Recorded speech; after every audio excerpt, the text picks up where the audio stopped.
Who kid still hasn't had me on his show? He doesn't have any of us on. Yeah, I know. What is that? Yeah, what's that about? He's racist. Because you leave. Nah, it's bullshit. He's never asked. Oh. He could ask. He could go, do you guys want to do the show? He's asked you like no, that. No, he hasn't. He's never asked. I'd go on his show in a second. He's never said There's not that. many shows I would do around here. That one I would definitely do. I would do the 50s channel. You would, yeah, I would definitely do the 50s channel. Denny's never asked you to do a show on the 50s channel? Denny! Dead doing the 50s channel. Remember when Denny was a star in our show? Yeah, remember that? That was awesome. Yeah. Sean F., who goes by Mondo270 on Twitter. Uh-oh. You know, he heard us saying his latest E-Rock song shit. wasn't, that great. Well, it wasn't up to his par. So he gave me a little DM because I follow him on the Twitter. He writes, "Damn, I like the concept and went with it.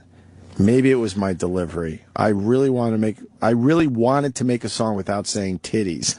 Big." And then he writes, "Big mistake." Oh, man. So I think he's going to come back strong with a song that has titties. Titties. I think the weakness of that song was not in the concept, but in the writing. Mm-hmm. I think there were not enough funny jokes in it. Yeah, there were a couple. Yes. But not a song worth. Travis? Your guest is on his way up. Cool. I'm not staying. It's time for the Opie and Anthony 5-minute interview. I cannot stay. I can't stay.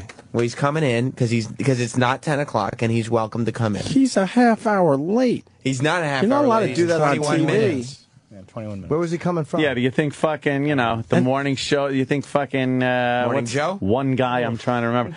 Matt Lauer. All right, do you well, think we're gonna Matt stay late. Lauer stays late when someone shows up late? No. No. He bleeds into Kathy Lee and Hoda. No, Hoda. Then again, Matt Lauer's producer doesn't have a Mickey Mouse shirt on. Well, that's true. You don't think so? Mickey Mouse is a twat. They don't let their hair down over there at the No, Today they Show? certainly No. don't. It's funny. What's going on with the Cleveland Bruds? So are they all right? They popped back on the TV because we're back to slow news. They went back to Cleveland. The who? The Cleveland Bruds. Oh, they're doing good. They're trying to move on with their lives. A fund. And why do they still have a black and white picture of the one girl? I don't know. The one girl, they still have that old grainy Maybe black they and just white didn't take any picture. photos. And she still doesn't want to see her mommy. Really? Yeah. Really? She didn't like her mommy before the kidnapping. I kind of stopped paying attention to this story. And she has continued to not like the mommy. Wow, they put a fucking huge fence around the house now. There's your update in Cleveland. A huge 8-foot fucking chain link fence around the whole house. The House of Horrors? The House of Horrors. Wow. They don't want anyone in that thing. When you give tours, Cleveland needs the money, Boost too. the economy. They get more visitors than that Rock and Roll Hall of Fame. Rock and roll. More happier visitors when they're leaving, I guess. Right. Stupid rock. You want to go to the Rock and Roll Hall of Fame? No. No. All right. Ben, welcome. He's got 7 minutes. What's your book about? Little thing about gambling. Cool. And good luck with it. Good. God bless. Get home safe. He's got 7 minutes. No. From now Was he until- stopping on every floor? What's he doing? Maintenance work on the elevator? We very frequently get he's on his way up messages. I sure hope the judge allows this this Trayvon Martin evidence. No, it will not. It's totally irrelevant. I don't think it's What is totally it, though? irrelevant. I think it shows What's the evidence? his tweet, his texts, and Ben, pictures from his iPhone. you got or from his 6. cell phone. You got 6.5 minutes. 6.5 minutes to I'm sell. not even kidding. I'm not even kidding. We don't have the ability to stay any later today. Oh, no. Yeah, All right. we have to. Yeah, be the out show after us at has to exactly start right at 10 o'clock. So you've made Really? you have 6 minutes In 7 seconds. starting right now. There it is. 6-minute interview. Okay, sounds good. So what's the book about? Straight flush. It's about a group of frat brothers from University of Montana who were like poor kids. One of them was so poor he sold a cow to buy his first car. And they used to play poker in a bar, a local bar in the basement. And they decided to put it online, and it became one of the largest online poker companies in the world. They moved their frat to Costa Rica. Lots of girls, hookers, and drugs and stuff, and they were making $1 million a day. It became this huge business. Can you say the name of It was called AbsolutePoker.com. Okay, yeah. Oh, this is a real. This Oh is yeah, a, Absolute Absolute Poker and Poker. Ultimate Bet. They bought Ultimate Bet. I've heard of those. And then the U.S. government decided to try and make poker illegal. Yes. And now they're all fugitives. One's in Antigua in hiding. One's in Panama. That's they're disgusting. all on the run. And now online poker's becoming legal again. Yeah, But these guys still face 80-year indictments. Well, and stuff like that. if Wow. Yeah. if something becomes illegal, legal. Right, doesn't but if you matter. did it and it was illegal and Right. you're a fugitive, Sure. then you're still Then again, a if fugitive. it's legal when you start doing it, they can kind of grandfather you in. That's if they right. make it illegal, Maybe. too. Wait, but they were yeah. offshore. They were offshore. So why are but they in trouble? 80% of their players were American. I see. That's so how they in got 2006, two moralizing senators tried to make online gambling illegal. Who? Yeah. Bill Frist, remember he was running for president? Yeah, I met him. Tennessee. Sure, 4 minutes and 30 Fucking seconds ago. conservative. And so these guys, one of them turned himself in, is now doing 12 months, 14 months in a federal prison. That's easy, though. But what's crazy is they That's were, easy considering the money he made. Well, who Is he knows? keeping the money? He had to pay $1 million fine. That's easy. If I you're don't- making $1 million a day, you take the hit, you give the government $1 million, you do 14 months in jail, and Standing you're on your head, right? standing on your head. If you good. know you're Standing coming on out your and you head. got millions. He might. We don't know what anybody has left because it was unregulated. There were no. That's taxes true. or Let me tell you regulations. what some of the things that I realized happened. I was playing online poker on one of the sites and stuff, and I was using, I guess, one of my credit cards. I think it was from, the credit card. Right. And I got an email from them months later that said, well, your credit card company, and I had already played with the money, lost it, whatever. Your credit card company's denying payment on this, Right. so if you could just send us the money. And I'm Yeah, just you're like, right. yeah, all right. Yeah. And all I'm thinking is that must have happened to a lot of people. Oh, 'cause yeah. When the law came down on everything, Right. the credit card companies were like, pfft. Well, hundreds of millions of people, players lost everything. I mean, in Yeah, one the day, ones that were ahead the couldn't- Department of Justice raided, and everybody's money just disappeared. Fucking $100 disgusting. million Wow, went 3 away. minutes and 20 seconds Yeah. ago. Oh, Jesus. So if Wait, back to you though. How much was it that you were off the hook for? probably About. I maybe know you don't 12, talk 1200. numbers. Well, It's about 1,200. That's It's not nice. that much, really, considering how much I was playing on some of those rooms. I was doing $500 games. a lot of money.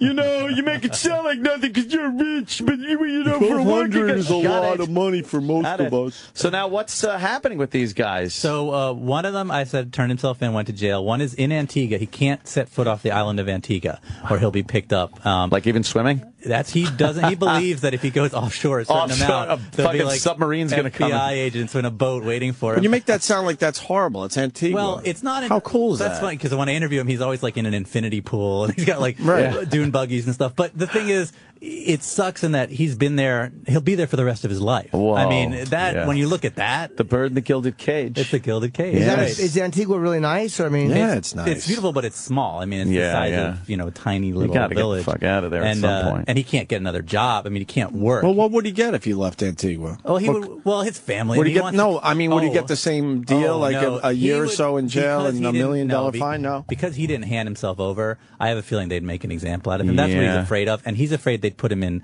like a real prison. Oh, shit. And, You don't Yeah, want that. Bernie gets is. I mean, I'm sorry. Where they Bernie fuck Madoff is not even in that type of jail. Right. Bernie Madoff stole $1 billion, and that hunk of shit is in a minimum security Right. jail. I mean, talk about absurd. We were all lining up for Powerball tickets a few weeks ago, right? And these guys are in jail for a poker.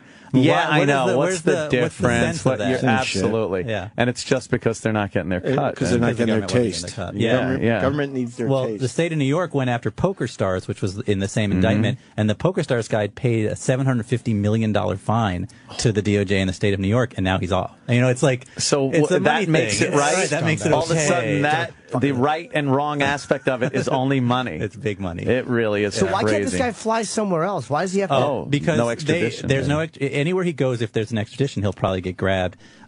He's just afraid of getting picked But up. can't he go somewhere where? You always worry if there's an emergency and the plane has to land Right, in the somewhere, US. and it's Right. not, a lot of people that are thinking about going to a place that doesn't have extradition, you got to consider the fact that maybe there might be a mechanical problem. Right. We're diverting the plane to fuck you, Vil. Right. And the other thing is, it all depends on how badly they want him. I mean, Yeah. if they feel like they could get $500 million off of him, they might work hard to get him. But can't they, get him, yeah. can't they just drag him in and make up a story? Not- well, we Antigua- found him on a raft a couple hundred yards offshore. Antigua protects him. They do? Antigua believes that online poker should be legal. They're right. And I believe he Yeah. probably put some money into Antigua, and Antigua So on that island, he feels safe, but he wouldn't feel safe in Costa Rica. Right. In Costa Rica, they raided his house and were dragging everything out of his house. And a couple of the other guys I would meet in Toronto because they were willing to go to Canada because Canada has pretty liberal laws. How about France? Obviously, Roman Polanski's doing pretty well there. Well, it's okay if you do that. It's not okay if you play poker. Don't play poker, but you know, a little statutory rape. Right. That's a different rule, right? But it's crazy, man. It's nuts. It's all very strange laws. And horse racing, you can bet the horses racing. online. You can bet horse racing. You can bet all sorts of things. You can play casinos. There's a casino 10 minutes from every city in the country, basically. Right. Mm-hmm. But lottery, everything. But, you know, I'm not trying to make these guys out to be saints. I mean, there was a lot of cocaine and hookers pretty much continuously through the book. But in terms of what they did with online poker, they shouldn't be facing prison. Yeah, no way. Sounds like another great book by you, man. Thank you. This is how many movies you got? Well, I mean, the 2 were made, and then we're working on this one. My last book, Sex on the Moon, is at Sony, and I just sold something to 20th Century Fox with Brett Ratner, the director, who's awesome. So, do you know what I heard? A few things going on. You know what I heard about Sony today? It just blew my fucking mind. They're actually thinking about getting rid of the electronics, the entertainment they were considering like spinning off, and completely getting rid of their electronic sector. TVs, the games, everything electronic, because when they look at the books, it doesn't do anything for their bottom line. Oh, really? The electronics. Do you know what they make most of their fucking money? Like all their fucking money. Sony. Selling insurance in Japan. Sony sells insurance in Japan. That's where their whole fucking shit comes from. All that electronics, fucking PlayStation, fucking TVs with Sony on it, all your headphones, your this, that, nothing. Good. You know why? Because they're so obsessed with their what is nothing they have works with anything else. Oh yeah, proprietary shit. Sony is terrible with. Yeah, fucking insurance salesman. It kind of makes sense, though. Pricks. Good for them. This annoyed me. I actually want to read this because that story annoys me that the government got involved with that shit. Really shut it all down. And creeps. Like, whose business is it? Who cares? I mean, why? And now it's legal in Nevada and New Jersey now. And why have they decided to make it legal? Because they finally figured out how to make money off it? Because as long as they're going to get tax money out of it, the states are always looking for money. So the first legal online poker company just opened in Nevada, but you have to be in Nevada. They triangulate your cell phone. So you have to have a computer open to play and a cell phone next to it, and then you can play, and they just ping your cell phone to make sure you're in Nevada. Christ. Someone will figure out a workaround on that. You would think. I mean, someone would be anywhere. But slowly it'll go state by state, and then it'll eventually be back. Holy shit. Yeah. Instantly, I'm like, how can we get past that cell phone thing? I'll tell you how. You give somebody a phone when they're in Nevada and tell them just to turn. How do they know if it's right by your computer? They know where your phone is. So the location how do they know where your computer phone. is? I think probably IP address. Yeah, the IP address. I'm sure there's a way around it, but I mean, if you're really trying that hard, I mean, then you just get a ticket and go to Nevada. Go to the casino. Yeah, really, just go to Nevada. It's good that they can track you to play online poker, but we can't figure out a way to track missing children. Right. Priorities really stink. Sounded very adult of you. You know, we could put a man on the moon. But it's just the priorities are just for them to get their greedy dick beaters on more of your money. Yes, These true. fucking pigs. It's a constant search They for can't your shit. keep their fucking hands off your money. I hate that. Oh, man. Well, you know what? What a great book. What a great interview this has been. The 6 minutes. We gave you a couple extra. We actually went a little over. So we go way It back is with you. good. So we gave you an extra 3. Thank you, guys. And if you want to, hang out, I'm sure Sam Roberts would love to have you. Of course, yeah. No, he's good. Really? Yeah, he's really good. Sam does the he looks After funny, but O&A show. he does a good interview. I don't look funny. I'm handsome. Looks stupid. What? He looks stupid. All of you look stupid. You look like fucking, you look like Bozo the Clown in the dressing room before fucking showtime. All of you are stupid. Creepy denim shirt. Good one. That is very nicely Good one. Good pressed. comeback. Exactly. It's like for animals. No, you're stupid. You're all stupid. No, you're and stupid. Bozo never wore denim, so that makes you even double. I don't like your stupid. fucking 2 different denim pants and shirt. I don't like your Black Sabbath T-shirt. Doesn't like you either. Black Sabbath is a T-shirt. Doesn't like or dislike anyone. Told you. Stupid. Been doing a lot of TV, I see. I'm doing Today Show tomorrow. And doing, That's awesome. What? A lot That's of weird. big stuff. I saw you on TV this morning. I Show was tomorrow. Who were you doing? Imus? Squawk Box. I guess. Oh, I that's guess Squawk that Box. is- Were you That's what I talking some call stocks? every girl I've dated. I Squawk Box. I gotta remember that one for next time I'm on the show. Your book has a very long title. Just say that, yeah. Ben Mesrick, Straight Flush, obviously. The true story of 6 college friends who dealt their way to $1 billion online poker empire and how it all came crashing down. Out today in all the places you get books these days. Cool, man. Little of that collusion going online too. It's pretty easy to go in with 2 or 3 people. Oh, there were some cheating scandals. There's cheating in the book too. Yeah. The companies themselves, there was some cheating. Oh, also. I'm sure. Yeah. But it was kind of cool. You'd get like 3 guys at a table, and you're either playing from the same room, Right. or you got like you're texting Right. each other, or have a FaceTime opened up, and you're like, "What do you got?" So now you all know what each other has. Yeah. You know who should be the guy that goes for it. And the other guys just pump up and try to get the other guys out. It winds up you have much better chance of getting the whole pot. together. Yeah, working together. But they frowned upon that, I guess. Well, how do you know that the game isn't cheating you? It's a That's fucking just it. computer. Well, there were a It couple, was, yeah. couple times when that did happen. Hey, but, he's got yeah. 2 kings. Should we give him a third? No, we shouldn't. No, we shouldn't. 3 of clubs and tell him to eat ass and fucking beat it. The thing is, the company was making the money off of the rake, so Yeah, they don't really didn't care need what to cheat. was. It's like a casino doesn't need to cheat because Yeah. they're all going to make all your money anyway. As long as you're betting against somebody else, Right. and the pot gets in there, they take a little percentage of the pot. piece It every doesn't hand, matter yeah. who's winning or losing at the table. No. Unless they got some of their players in there. Well, that- now they want- winning hands yeah. on top of that. They want the guy to get that 3rd king, and they want a guy to get the 3rd ace, Right, and they want them to bet against each other, get the pot really high, so they wind up making money. But yeah, I would assume that if they're playing in the games and they can control the fucking outcome. There was a couple incidents, right? Yeah, huh? but they paid back the players once the players found out. Ain't that nice? Yeah. Who found out? How'd they figure it out? Players figured it out. They got a hold of these guys are pretty serious. The players they would get 10,000 hand histories and look Wow. at every hand and say this guy was always betting at the right time. How did he know to bet? And then they analyzed it with mathematical models and figured out someone was cheating. Oh wow. Who's I would just go, I lost a bunch of money. Yeah. Yes, I did. I'm going to nap. I'm going to nap. Wow. All right, kids. It's been right on. fun. Hey, really fun. Love Thank having you. And guys. sorry about the traffic. No, and no, shit. No, it's not my Fucking, fault. not you, Jimmy. Oh. Yeah, it's New York. You know, as they say in New York. What are you gonna do? What are you going to do? What are you gonna That's do? right. Well, Good luck with the book. Thank you, guys. Yes.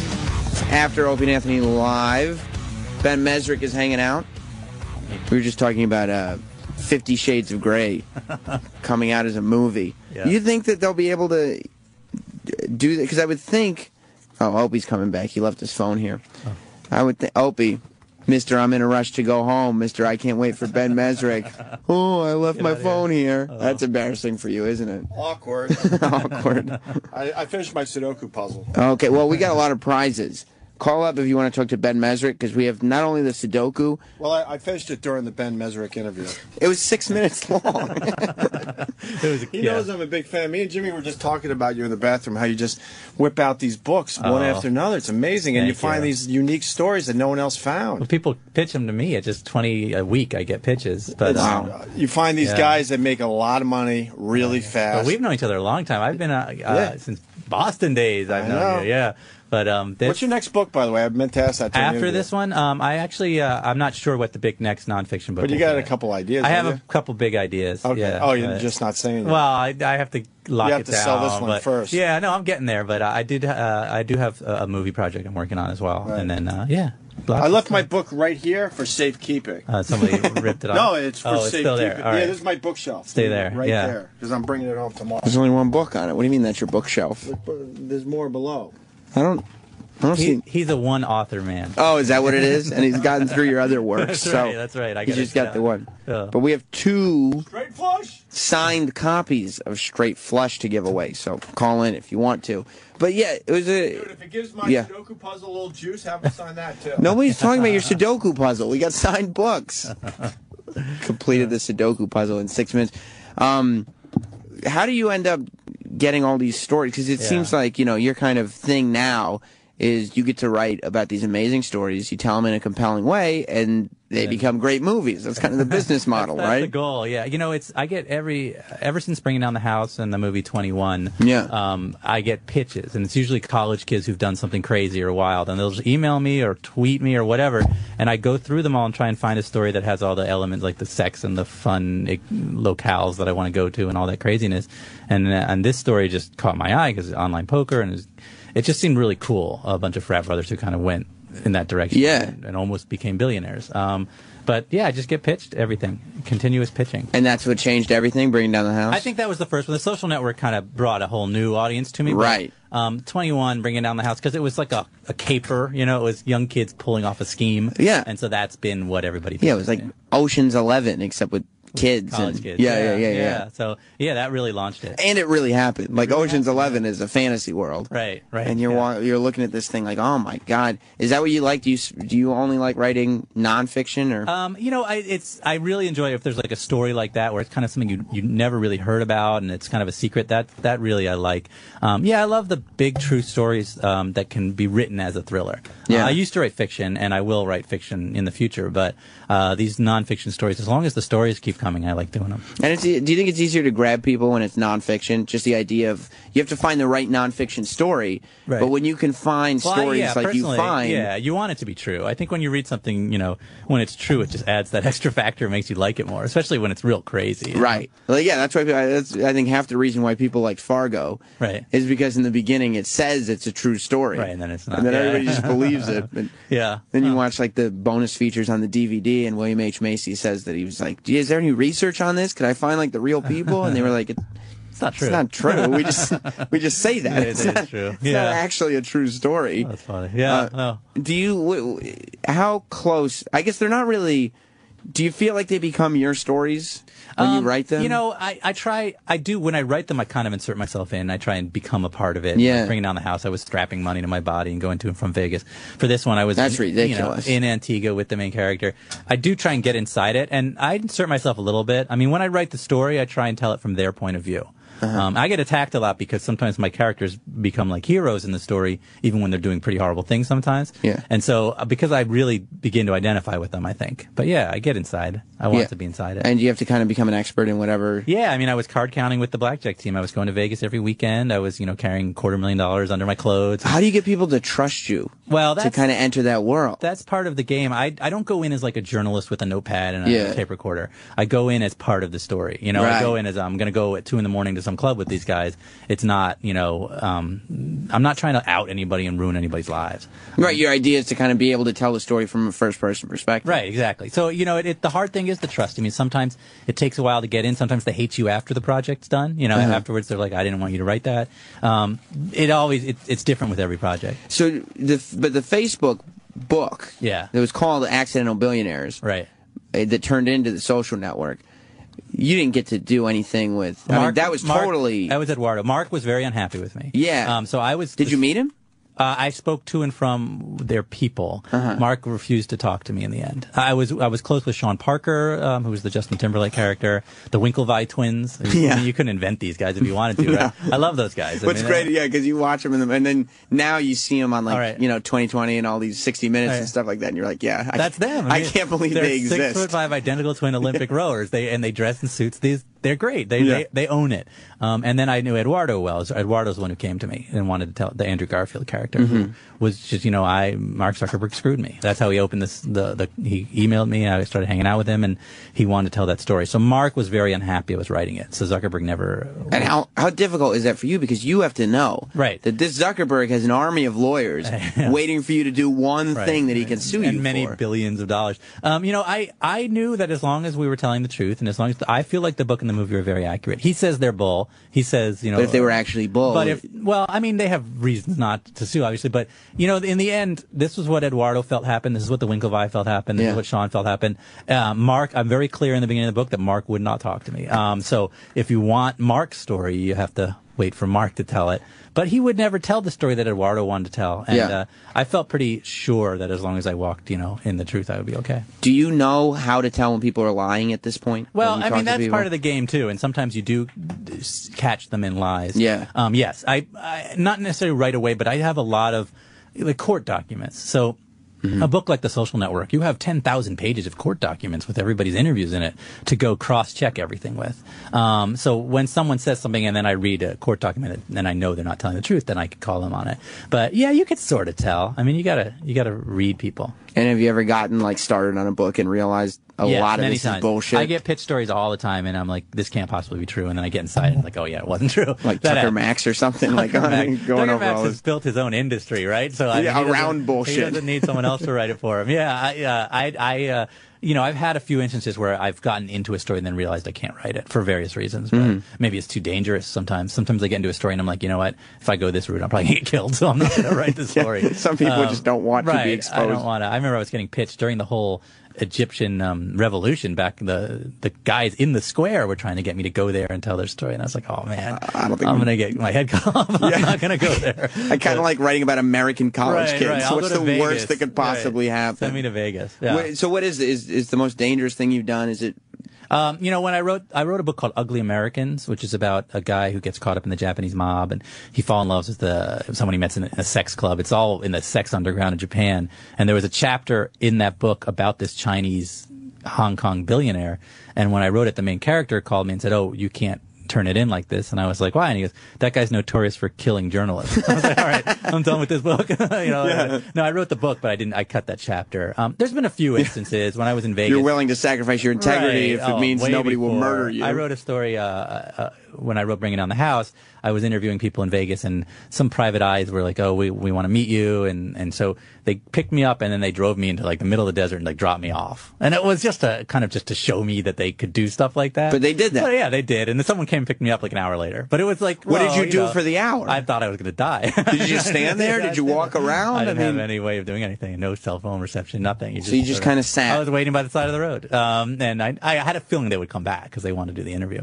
But it was like one of those moments. You hoped. It was one of those moments like, well, who am I dealing with here? And I try and be careful, you know, and you don't want to go meet with mobsters unless, you know them. Unless you're friends. You have to really get to know your mobsters. Right, exactly. Kind of. Wow. So when you did the Ugly Americans, did you have to spend a lot of time in sex clubs? I did. I mean, I went, I say it like that. I went to Tokyo for about a month or, a few weeks, and it takes place in this world. He was an American kid. He basically packed a bag and moved to Japan and worked for a hedge fund. Made a single deal that made $500 million in 5 minutes. He became very wealthy. But it all takes place in these kind of like places like called sexual harassment clubs, which would be like a club that looks like a subway car, and it even vibrates like a subway car. And there are women who are standing there pretending they're riding the subway. They're hired to be there. You pay a fee to go in and molest them.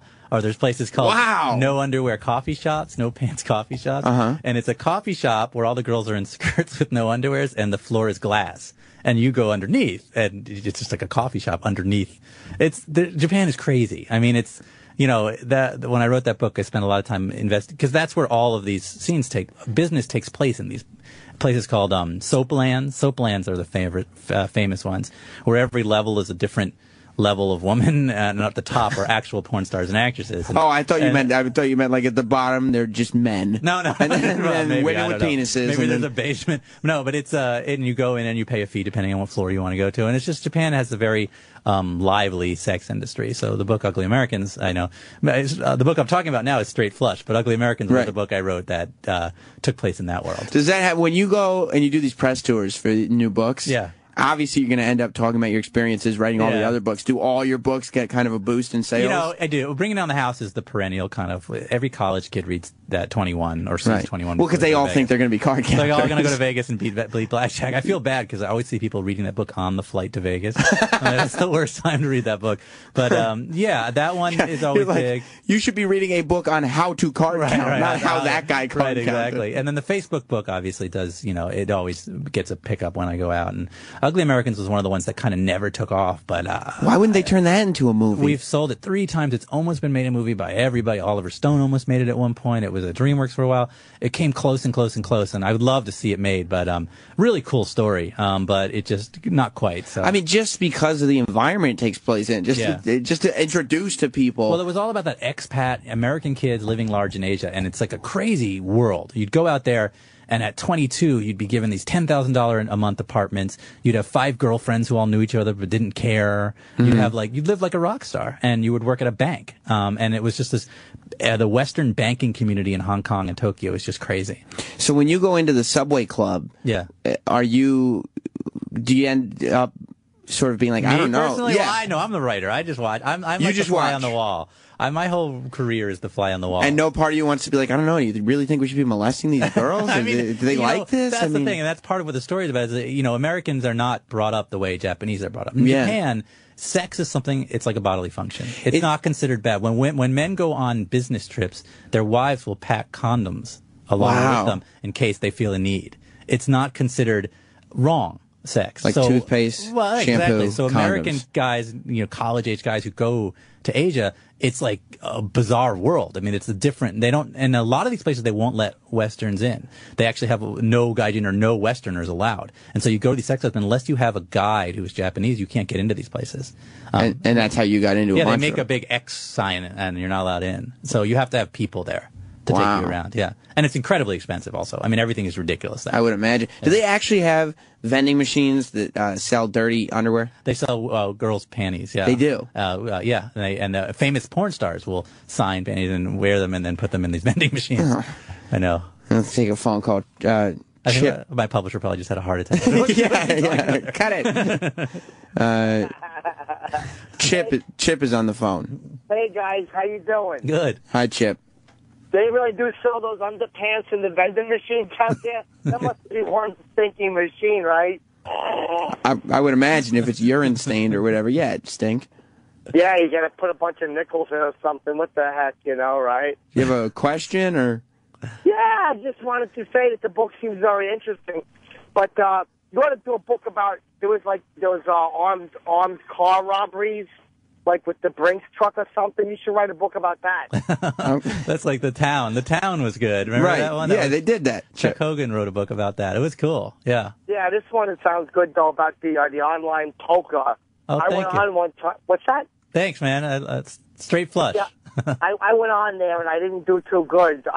My mother was like, Chipper, you're losing your money. I was like, Ma, I know what I'm doing. You didn't though, did you? Nah, I lost a lot of money. I thought you got your money back or something when you were done. That's ridiculous. All right, thank you very much, Chip. Hold on a second. I ain't done. I wanted to say that I think that the book's going to be really good. And what stores can I buy it in? Oh, you can buy it in Amazon and all bookstores. Is it out now? Today, right? Yeah, it's out today. It's out today. It's out today. I don't know. It's out this morning. Nobody seems to know what the heck. It's out, Chip. It's out now. It's out today. It's called Straight Flush by Ben Mesrick. That's right. It seems like a very good book. All right. I think I want to go out and get it. It seems like it will be a very good read, Ben. Okay. I'll talk to you later, Chip. Thank you. Fuck you, cocksucker. Okay, goodbye. That's Chip. You never know who's going to... Quinn in California has a question. What's up, Quinn? Hey, I was just thinking about the difference between screenplays and books, and what's your opinion on that? I mean, it's yeah. Go on. Oh, sorry. Yeah, it's a very different... industry. A lot of people go out to LA to try and become screenwriters, and it's a very different form of writing. I've written a couple screenplays that haven't ever gotten anything made or anything, but I think it's different. I love the book business, and I think the screenplay business is a lot more. You have to meet with people and talk to people, and it's not always on. You don't just get to sit in your room and you're not as much of a loner like I like to be. But I think I don't know. It's great. I love movies, and it's just such a process to get a movie made. And there's so many people get involved in a screenplay that by the end, how much of it is yours, I don't, it all depends. I don't know. Yeah. All right. All right, Quinn, thanks. Any more? What? Yeah. That's pretty much it, unless I can get a mixtape. Yeah, I'll send you a mixtape, and I'll send you a copy of the book, too. Oh, awesome. All right, stay on hold, Quinn. That's Straight Flush by Ben Mesrick. I'm going to send him a signed copy. Oh, nice. So, do you feel like you have to give up your books when they become movies? You do in a large way. When you sell the movie, you kind of lose control. You don't really have any control. Right. So once you have to hope you sell it to the people who will make a good movie out of it, and that's where you have your control, is picking who you sell it to. But once you accept that check, it's their project, and they can do whatever they want with it. So you hung on a little bit though. I stay on the set. I consult on the screenplay. I was fortunate Kevin Spacey and Dana Brunetti, who made 21 and The Social Network, I was very close with them, so I could go to Hollywood and be involved. But that's kind of their prerogative. But that's very unique. I know a lot of authors who sell their project and then just have to wait and see. I'm usually pretty involved, but in the end, they don't really want you that involved. They want to make the movie, and you have to just trust that they'll do a good job. I've been very lucky, but sooner or later, I'm sure a bad movie will be made from one of my books, and it'll be a harder experience, I think. How many possible stories are there of people like Straight Flush that become billionaires in college? I wasn't going to return to gambling. I had, Bringing Down the House was a long time ago, and 10 years ago, I guess. But this story, because it's online poker, and I feel like there's hundreds of thousands of people who played poker, and suddenly it all went away. Yeah. And I felt like there was a cool story there. I think there's a lot of true stories. I mean, there's you read the news every day, there's another big story that would make a great book. For me, it has to be something no one else has really heard about or knows about. So it's tricky, but, every year or so I seem to get another one. But I think there's an infinite number of true stories that are good to write. Yeah. Well, obviously you look at Wall Street. Wall Street is such a mess, right? Mm-hmm. There's a dozen stories a day there of all these people cheating other people and stealing, and big hedge funds that it turns out were built on, insider trading. I mean, those are all great stories too. So explain Straight Flush again, because there are a lot of people that are just kind of tuning in now. Straight Flush is the true story of 6 frat brothers, essentially, at University of Montana.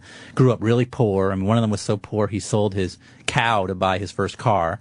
And they played poker in a basement bar in Montana. And they decided to try and put it online. It eventually became one of the largest online poker sites, called AbsolutePoker.com. Which is ridiculous, because how does a guy who's selling a cow to get a car? Yeah, I mean, they had no computer experience, didn't know anything about software. They hired people. They did whatever they could to raise enough money. They raised $25,000, and then they raised $750,000. They moved their frat to Costa Rica, essentially, and they built the whole company in Costa Rica, which is the Wild West. I mean, there's just, everything is legal there, or there's no law, really. How did they know to go to Costa Rica? Well, that's where all a lot of the gaming sports betting sites were run out of. So, if you were to bet on sports online, it was all out of Costa Rica. So they figured there was already gaming industry there, and it wasn't illegal in the United States, but it wasn't legal. Mm-hmm. It was one of these things where you couldn't tell whether it was legal or not to have an online poker site. So they chose Costa Rica also because it's really cheap. You could get a big house and live there for nothing, $2,000 or whatever. And they built the company to $1 million a day business. At that one point, they were bringing in $1 million a day, completely unregulated. It's just craziness. And then the U.S. government decided it was illegal. And one day in 2011, they shut down all online poker, seized all the money, all the players lost their money, and these guys became fugitives. You had to know it was coming, though, because whether it's legal or not, like if you figured out a way to make $1 million a day without declaring it, somebody's going to figure out a way to make that illegal. Yeah, like somebody's going to come find you. I mean, somebody wants taxes on that, and that's essentially what happened. Is the U.S. government and the state of New York actually said this is not right. And in 2006, there was a bill passed which essentially made what they were doing illegal. So from 2006 to 2011, they knew the clock was ticking. They just got bigger and bigger and bigger. But they kept going after it was declared illegal. A lot of companies shut down in 2006. They stayed. So that's why they were making so much money, because no one else was around. Right. But they were taking a lot of risks. Right. Yeah. And then what finally shut them down? The Department of Justice raided everybody. They were like, no, listen. All right, now we're done. Yeah. But they can't, so they're not coming back to the U.S. They can't set fit. One of them turned himself in, is doing 14 months in federal prison. One of them refuses to come back, and he's in Antigua, and the rest are in Panama, Costa Rica. How did that guy only get 14 months? Well, because first of all, he turned himself in. So, second of all, the prosecutor told him he wouldn't get any jail time, just big fines. And then the judge said, no, I'm going to make an example, and gave him 14 months. And so these other guys are going, no Jesus, that's going light on him. But, you have to ask, I mean, is it worth, let's say you could keep a lot of the money. Well, a lot of people, if you could keep $50 million, would you do a year in prison? Most people would probably make a decision there. I mean, I don't know. It depends on the prison, And I so guess. this guy does 14 months, but he gets to keep his money, or no? No, he had to pay $1 million fine. Problem was, he wasn't the head, so he didn't have that kind of money. So the truth is that he took the fall. He got screwed. Yeah. He's a very nice guy. They're all, actually, I got along with all of them. They're really nice guys. He basically thought by turning himself in, he could get it done with, be off. He didn't think he would go to jail. And the other guys now seeing that are like, well, I'm not going to turn myself in, right? Right, of course. Yeah. So does the Department of Justice now, are they... Well, they're trying to negotiate, but they want these guys to do some jail time. The main guy is really the one who's in Antigua who really can't come back. But at the same time, online poker is now becoming legal. In the state of Nevada, in the state of New Jersey, and Delaware, online poker is back to being legal. So the question is, what happens when it's legal everywhere? Can these guys then make a deal and come back? Right, because, I broke a law, but it's not a law anymore. Right. And so, that's, I think, what the main character is hoping for is that the government becomes reasonable. Because it's stupid. There's no reason why online poker should be illegal. It's because they haven't figured out, because there's too many ways to do it without them getting their taste. Right. Probably. We can all line up for the lottery, but we can't play online poker. Because the lottery, they get their money. That's all it is. It's money. So make a way for them to pay you their, regulate it, tax it, make an age limit maybe, and then you have online poker. So is the government at all, when they find out that you're writing this book and you're going out there and you're going to talk to them, does anybody start talking to you? Well, I always wondered, I always had a lawyer ready to go on my flights because I didn't know if I'd come back and get taken in customs and subpoenaed or whatever. I mean, listen, it's a true story. I'm a journalist. I'm absolutely allowed to interview people and write about them, but I certainly could get questioned about it, and that's fine. They know where this guy is. He's in Antigua. The government of Antigua is protecting him. It's legal there. Why are they protecting him? Well, it's legal in Antigua. Antigua loves online poker. Online gaming is one of their biggest industries. And they don't want people to be scared off being like, well, they're letting the U.S. in here to... Yeah. I mean, they make a lot of money. Again, it's money. But Antigua makes a ton of money off of online poker. So I don't know, what's going to happen to this guy? Nobody really knows. Right. But you were never questioned or anything. I was not yet questioned by anybody, no. But I would assume that... Look, if he goes to trial, maybe I'd be subpoenaed or something like that. But it wouldn't be like... Wouldn't be a big deal. I mean, I'm just writing the story. Have you been subpoenaed before? I have amazingly not. I have not. Everything's been great. The Facebook story went off and it was awesome, and everything's, as long as you're writing it, the way I write, I'm very clear about it. I write a thriller that's based on true stuff. I create it like an action sort of story, but it is, everything in it actually happens. So that's where kind of you protect yourself. And are you thinking now, like, what type of movie does this make? I think this would be an awesome movie. There's a lot of young stars that would be great, and then, I think it'll be a cool movie. Is that part of your writing style, though? Yeah. Like the intention is... Absolutely. And when I sit down to write a book now, I'm thinking who's going to, and not specific actors, but I visualize it as a movie. Right. It's all one and the same for me. I just love movies. I love television. And when I write, I want my book to read like that. Do you wish they wouldn't change your titles all the time? My titles, I know I get screwed on the titles. Yeah, that's what I was thinking. I've been screwed over and over again. The Social Network totally screwed me because Accidental Billionaires, nobody really realized it was the Social Network. That's what I was saying. Like, you could probably sell more books because... A lot more, yeah. Well, you know what? It's a different industry. When you sell your project, they're like, oh, this title doesn't work. Let's change it. And you're like, oh, God. So you put out a paperback with the new title or whatever, but yeah, it's always very difficult. Because people would probably see Accidental Billionaires and be like, what, they just rip off the Social Network? Right. Like, they just wrote a book ripping it off. Yeah, absolutely. And Bringing Down the House, the problem was there was that Queen Latifah movie, Bringing Down the House. So. No, it's the. It's not duh. It's not Bringing Down the House. It's the. It's different. Right. No? Right. Let's go to James in New York. What's up, James? Hey, I want some free shit. That's it? I just want some free shit. All right, well, I got to respect that. Then how about a copy of Straight Flush? Yeah, that's cool. Signed by... Guess what my right hand is? Where is it? Steering wheel, you sick fuck. All right. All right. All right, have a good day. Thank you, James. Thank you very much. Do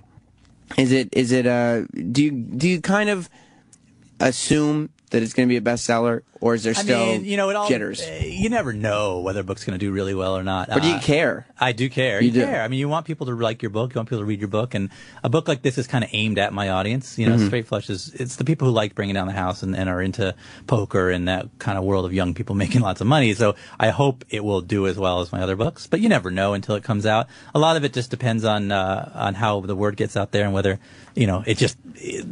nobody really knows what's going to make a bestseller or not. Do you get bored when you don't have a book, like when you're just living your life? Are you like, well, I'm not like smuggling money. I'm not going to weird sex clubs. You know what? There's a real high to the research stage of a book like this when you're getting inside of it.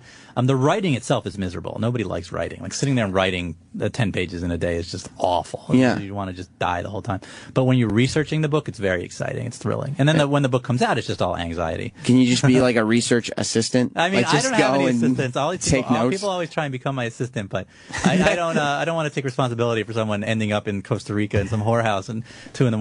It's one of those crazy worlds where I like to just go in and do it as part of the scene. And so, the research is fun. It's harder as I get older because I'm not the college kid anymore. Right. Running around with these guys who are like, it's physically more demanding now. But it's pretty cool. Are you married or single? I have kids. I'm married. I'm an old man now. So 2 little babies. Yeah. That has to be even stranger though, because you go home and your wife is like, Well, my wife makes sure that I don't do the stories that are really over the top. No, you've already done them. I know. I don't understand what that I don't means. get to write about whorehouses anymore. No, my wife's great. She's awesome. And it's very different being at this stage of my life writing these stories than it was then. But at the same time, I feel like I have a little bit more of a objective view from outside now. Because when you're 25 writing these stories, it's like, oh, this is cool, this is awesome, this is cool, let's go, drive Ferraris and race them down this road. Now you're like, man, I might crash. It's like a different feel. So is there a part of you now that is like, okay, this is a lot of fun, I'm glad that I get to go home soon? Right. Is there a big story about someone who like lives in a big house and doesn't do anything? No, I try and I take more care. I'm much more careful now.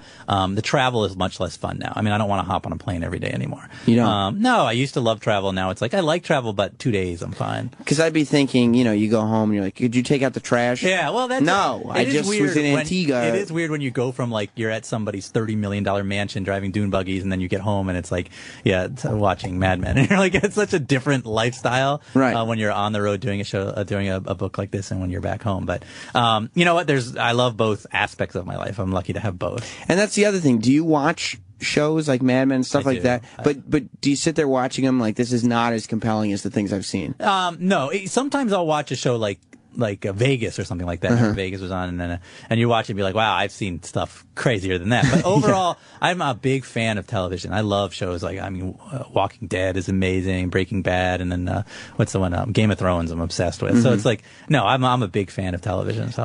What was crazier, seeing the kind of underground inner workings of Vegas or the seedy underbelly of Japan? The seedy underbelly of Japan is more disturbing than anything you'll ever see anywhere else. You think so? I mean, what goes on?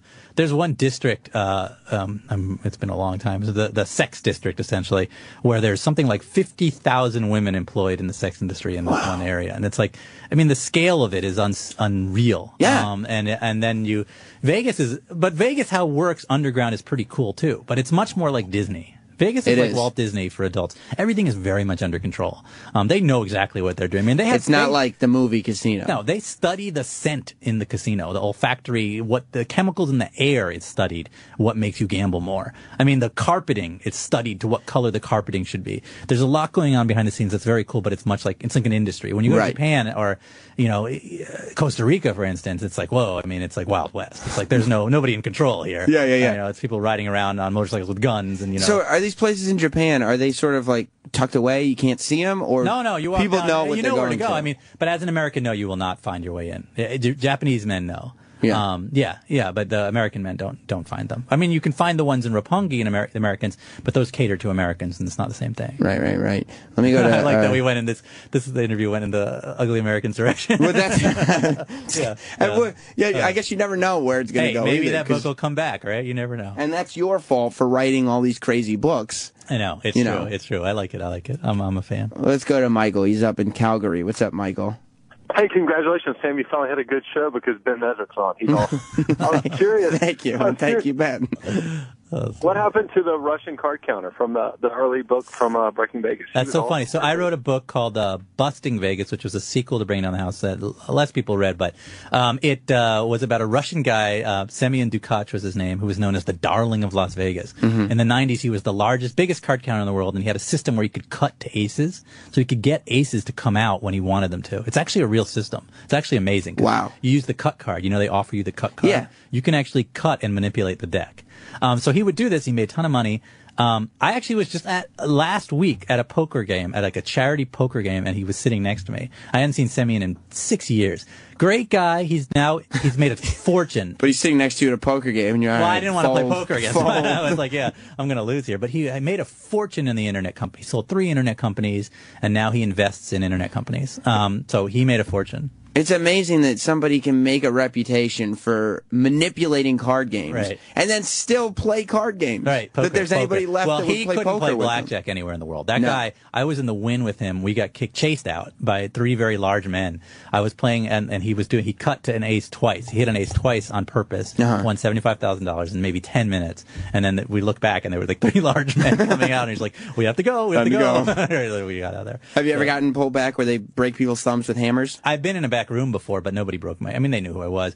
The back room is the place you don't want to go. And in Vegas, if you're caught card counting, they try and bring you to the back room. But really, they sit you down. They might, stand you up against the wall, photograph you, make you sign something that says you'll never come back. But they won't beat you up anyway. But you're scared.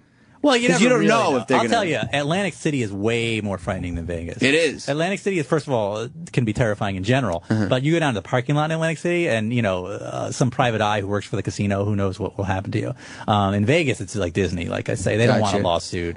So, once you're out of the building. Yeah, but Vegas, it's all one big playland. Yeah. But Atlantic City is not all one big playland. Once you walk outside of the casino in Atlantic City, you're in no man's land. Still like Nucky Thompson walking around. So did you actually count cards yourself? I know how. I would be like a guerrilla player. They would call me into decks. So they would signal me, and I would do what they signaled me. Wow. Yeah, I'm not great at math. My math is not as good as theirs. Yeah.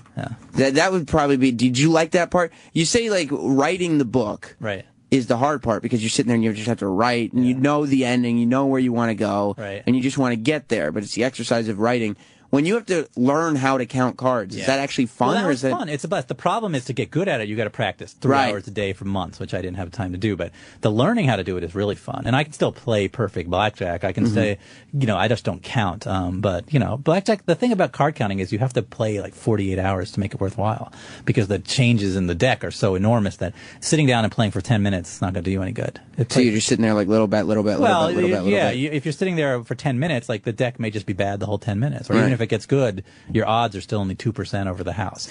Isn't it crazy with Straight Flush? And Straight Flush is a book that's out today. Right. But they didn't even do anything wrong. Well, I mean, I guess they probably should have stopped. They knew, listen, these guys, online poker became illegal in 2006. Yeah. So by staying in the industry after that, but it was gray area still. It was wrongly illegal, essentially, because there were a lot of people who were saying, well, poker is a game of skill. It's not a game of luck. It's not pure gambling. There's no reason that this law should apply. And a law harkened back to sports betting.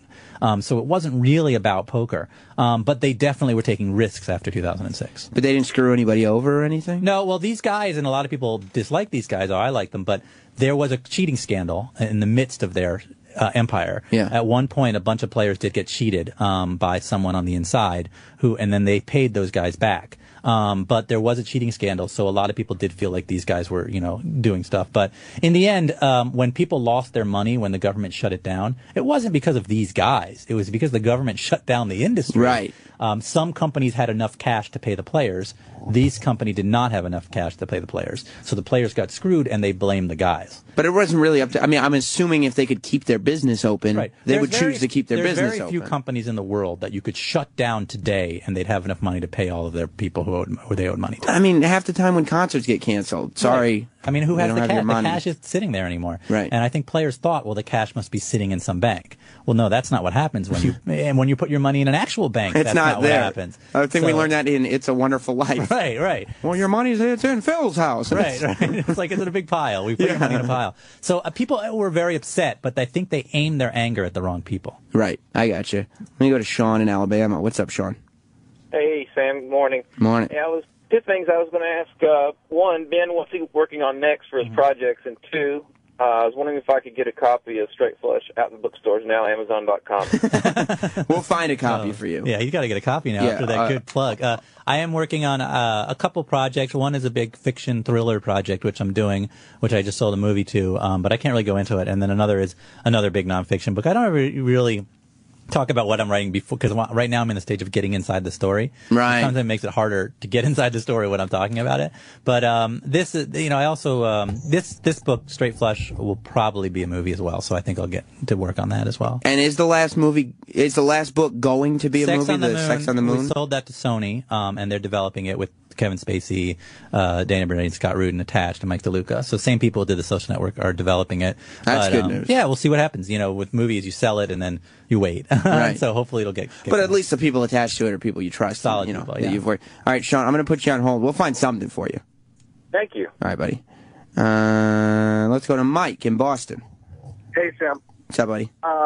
Ben, I've read all your books, and the one thing that I do, and it might make me a total nerd, is I get them all on Audible because I drive a lot for work, and I listen to all your books, and I know you seem to write like kind of a movie sort of in mind, but the Audible books, and I'm really not into like a big like audio book guy, but holy shit, like I listen to them all like beginning to end. They're just amazing. Is there going to be an audio version of this Yeah, book? I think there's an audio book of this one. I don't know who's doing it. I remember my last book, Sex on the Moon. I think it was the Affleck brother did it. Colin, what's his name? Casey Affleck actually really? did the audiobook of it. This one, I don't know who's going to do it. I assume it's an audiobook already, but I don't know who did it or whatever. I used to do them. I did a couple of mine. That was hard work. But now I like it when actors do it. I like reading this less than I like writing. No, I mean you have to read every line like 10 times in the studio. It's like awful, but I'm glad someone's listening to them. That's cool. And in Boston too. I live in Boston, so. How do you end up getting Casey Affleck to do your? They book? just the publisher offered it to him, and he read it and liked it, and then he gets paid. I don't know what he gets paid. Yeah, sure, but still, it's good he news. Did it. It was cool. Yeah, it was really cool to listen to. A Boston accent. Did you listen back to it? I listened to a part of it because I thought he has a great voice. Do you ever read your books? Well, the problem is when you're writing it, you read it so many times. But when it comes out, I reread this one before it came out simply because I was going to do a lot of press, so I wanted to make sure I knew what was in the book. But I mean, I'm pretty. 10 years later, I'll sit down and read a book again. I just bring it down the house again. And you're just sitting there like, I am a damn good author. No, I am awesome. It's more like I don't remember ever writing this. When did this happen? That's crazy. But, So are you? Because you said you're working on the other thing now, and you're kind of in it. Well. Yeah, for these 2 weeks, I'll be here in New York just running around doing press. But when pretty much I'm on airplanes going to bizarre places. And that's why you got to start reading this again because your mind's in the other thing, like, whatever the other thing is. I want to talk about something that'll get us all killed. And I'm sure you'll be back here for it. Let me go to Bob in Connecticut. Bob. Hi, how you doing? Good. I want to know if he knows about Phil Ivey and what his situation was with his poker site. Phil Ivey. There was something going. I was just reading about it. You might know more details than I do. I think I don't even know if I'm good enough to speak about that. What do you know? I don't know. I just know that they shut down his site and they're going after him for, I guess not paying people back. Yeah, they're going after. I think they called it like a Ponzi scheme, right? They said that it was a pyramid scheme or something. I don't know the details of it. I should look into it, but I don't know what happened there. But a couple of the big name poker players were involved with Absolute Poker and some of these other sites, and they did get in trouble when the thing went down. It was tricky. Like with bringing down the house, I was getting calls from these poker sites offering you tons of money to be a face of whatever poker company it was. And I remember talking to my agent at the time going, I can make like $1 million hawking an online poker site. Yeah. And they're like, stay away, stay away. They knew it was going to come down. But they didn't know what nobody knew. But now it's coming back and now it's becoming legal again. There's a $10 billion industry just waiting for people to open a company. But everyone wants to play. Back then, with your agents, was it just one of those things saying this can't be legal? It's legal, but it can't. It's unclear. Yeah. Whether it's legal or not. Do you want to take a risk? And I always ask people, what would you risk to go to jail? I mean, if someone said, I'll give you $10 million, but you're going to spend the next year in prison, would you do it? Plus, you're in this scenario where you're like, actually, I'll probably just write about them instead. Right. Well, and make my money that way. Yeah. I mean, I sell a movie, It's a tricky question. Yeah. You also got to be an expert now. Like this guy calls up, asks you about something in the world that you're writing about. That was something that I should know about. I know that I know he said denied it was a Ponzi scheme and that they said it was a Ponzi scheme, but I don't know what the answer is. Are you doing any signings? I'm doing something in New Jersey tomorrow night. And I'm doing something at Bryant Park tomorrow day at 12:30 in the Bryant Park Reading Room, and then tomorrow night at a big bookstore in New Jersey. And you have a website where the dates are? It would be on. I will tweet it at Ben Mesrick. Okay, it's at Ben Mesrick. At benmesrick.com. benmesrick.com. Okay. Yeah, we got benmesrick.com. Yeah. Twitter.com/Ben Mesrick. Thank you for hanging out. Thank you. This was really fun. I love the show, man. I love it. Awesome. Thank you. Straight Flush by Ben Mesrick. It's out now. Goodbye, everybody.